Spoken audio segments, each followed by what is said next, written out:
энергосистемы были проведены противопожарные тренировки совместно с Департаментом чрезвычайных ситуаций города Актюбе и Центром медицинских катастроф, в ходе которого были эвакуированы работники ТО «Энергосистема».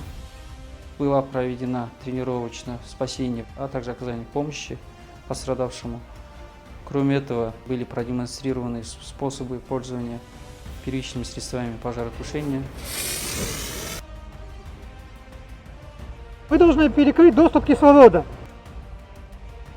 Кроме этого, Департаментом чрезвычайной ситуации были показаны также способы оказания первой доврачебной помощи. Была прочтена лекция о причинах возгораний и статистическая информация.